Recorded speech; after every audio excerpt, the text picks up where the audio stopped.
एक दोस्त जिस पर पूरा भरोसा था, उसने ही 48 साल के आदमी को हनी ट्रैप में फंसाया और फिर उसकी लाश के टुकड़े करके यमुना नदी में फेंक दिया। ये कहानी है दिल्ली के छत्तीसगढ़ सदन में कैंटीन चलाने वाले 48 साल के अनुरूप गुप्ता की। दोस्ती हुई, मिलना जुलना शुरू हुआ, फिर शुरू हुआ पैसों का लालच।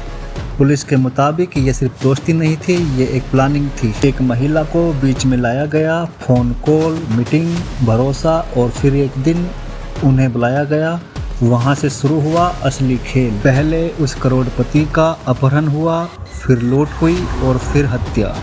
सबसे खौफनाक हिस्सा, लाश को टुकड़ों में काटा गया और उन्हीं की कार में रखा गया और जाकर यमुना नदी में फेंक दिया गया। लेकिन यहाँ अपराधी ने एक गलती कर दी।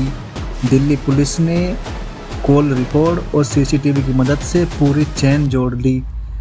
4 आरोपी गिरफ्तार हुए, जिनमें एक महिला भी शामिल है। एक आरोपी अभी फरार बताया जा रहा है। एक दोस्ती जो भरोसे से बनी थी, वो लालच से और साजिश से बदल गई। सवाल ये है, क्या पैसे इंसान को इतना अंधा बना देते हैं?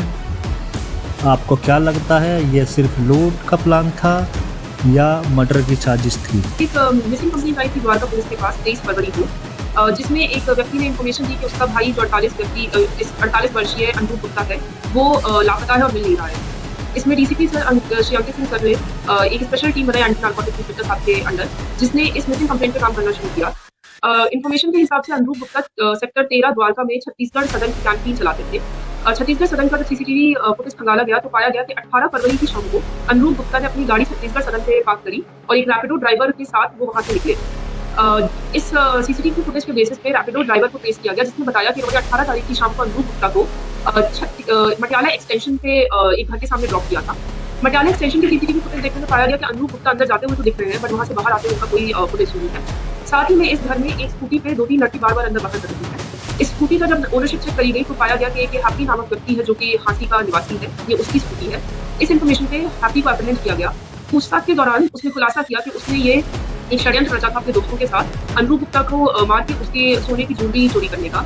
यहाँ पे ये बताना बहुत महत्वपूर्ण है कि अनुरूप गुप्ता सोने की ज्वेलरी पहनने के बहुत शौकीन थे। उनकी तस्वीरों में भी दिखता है कि वो हाथ में ब्रेसलेट, गले में हार और उंगलियों में मोटी-मोटी सोने की अंगूठियां पहने हुए थे। इसमें हैप्पी ने बताया कि उनकी मुलाकात कुछ महीने पहले अनुरूप गुप्ता से छत्तीसगढ़ सदन में ही हुई थी और उन्होंने लालच में उनसे नजदीकी बढ़ाई, उनके साथ उठना बैठना पार्टी करना शुरू किया। 18 तारीख की शाम को भी अनुरूप गुप्ता को पार्टी का निमंत्रण देके मटियाला एक्सटेंशन में जो घर है वहाँ बुलाया गया और वहाँ पे आकर जो मुख्य अभियुक्त है हैप्पी, उसने अपने दोस्त बलराम, भूपेंद्र, राखी और नीरज के साथ उसके हाथ बांधे। उसके बाद उसका मर्डर करके उसके शव को मथुरा में वृंदावन ले जाकर डंप किया गया। इस जो डेड बॉडी को डंप करने का कार्य है, इसके लिए जो मृतक है उसी की सेल्टोस गाड़ी का इस्तेमाल किया गया। सेल्टोस गाड़ी को छत्तीसगढ़ सदन से लेके आए, उसमें बोरे में मृतक के शव के टुकड़े ले गए और ले जाके उसको डंप किया। इसमें द्वारका पुलिस की टीम ने मथुरा टोल प्लाजा से जो गाड़ी मथुरा की तरफ गई है और लौटी है, उसके भी फुटेज प्राप्त किए हैं। इसमें इस केस में मुख्य बात यह है कि एक मिसिंग कंप्लेंट थी जो कि एक छोटी सी कड़ी थी। उसकी सीरियसनेस को देखते हुए द्वारका पुलिस ने बहुत ही संघर्ष करके इसमें दिन रात एक करके काम किया है और उसका नतीजा ये है कि एक मिसिंग कंप्लेंट को एक मर्डर में तब्दील किया गया और जो परिवार है उसको न्याय दिलाया गया।